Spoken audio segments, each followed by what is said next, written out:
Student Safety: What You Need to Know by Chelsea Miller and Christine Clout.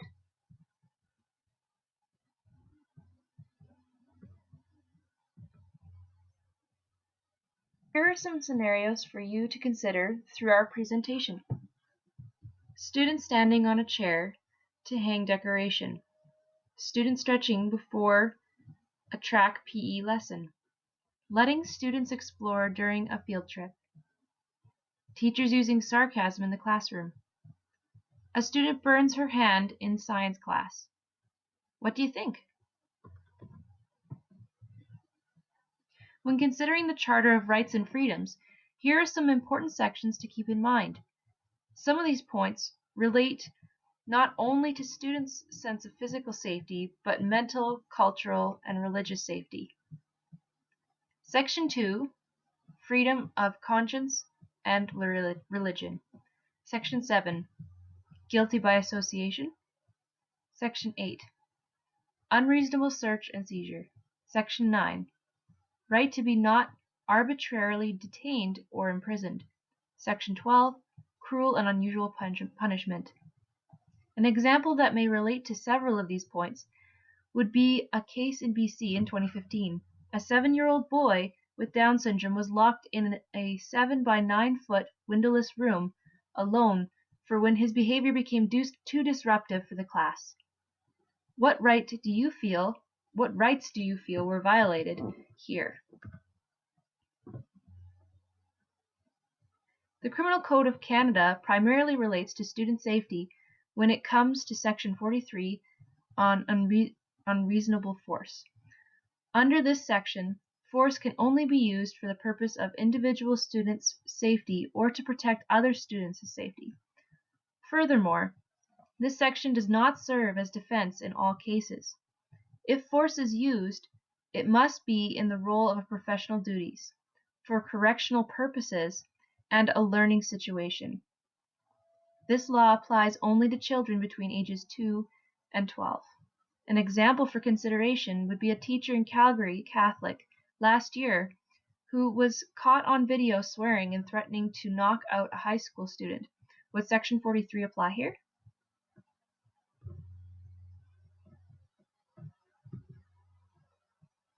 What does the School Act say about student safety? Sometimes, part of student safety is preventative measures.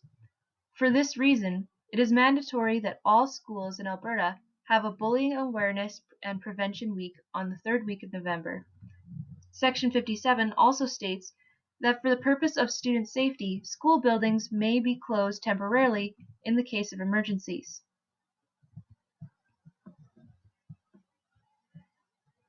The Teaching Code of Conduct has a few more points for consideration when it comes to student safety. For example, treating students with dignity and respect, maintaining the confidence of students unless in the case of reported abuse, and acting with a manner which maintains the honor and dignity of the profession. A local example of this would be a teacher at Lindsay Thurber last year who pled guilty to classroom incidents where he humiliated and belittled his students, which resulted in a letter of severe reprimand and 6 months suspension from teaching by the ATA. According to the Teachers' Rights, Responsibilities, and Legal Liabilities document, points for consideration include our responsibility to ensure student safety. This includes proper supervision in hallways, outside on school grounds, field trips, and in the classroom. The amount of supervision is dependent on the age, mental ability, and emotional stability of students under care. The teachers should also take specific activities into account when determining the level of necessary supervision required. Transportation is also an area of careful consideration for student safety. Students must be informed of risks associated with an activity, and if a student is ever injured, the activity must be terminated.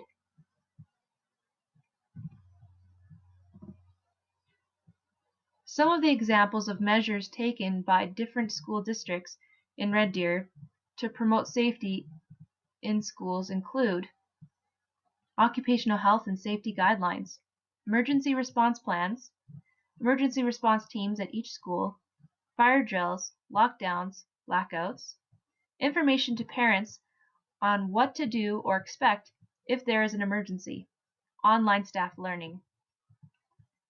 While safety in the classroom should always be a point of consideration, classes liability or in higher risk of student safety include PE, science labs, and shop classes.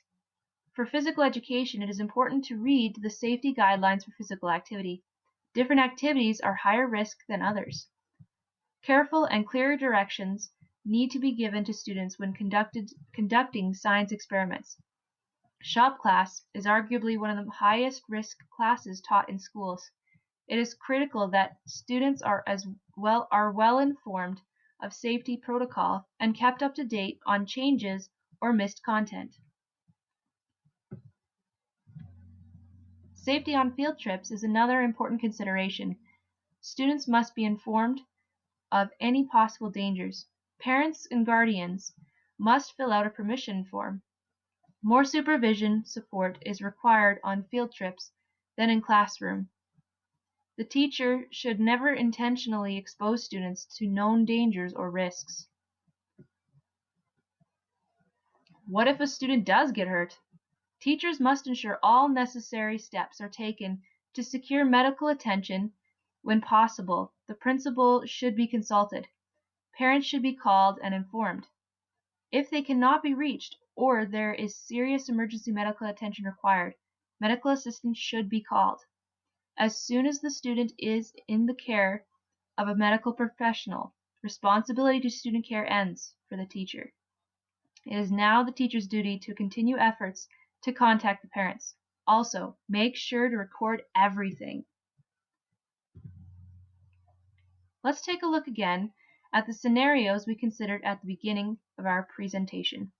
Students standing on a chair to hang decoration. Students stretching before a track PE lesson. Letting students explore during a field trip. Teachers using sarcasm in the classroom. A student burns her hand in science class. Did you change your mind?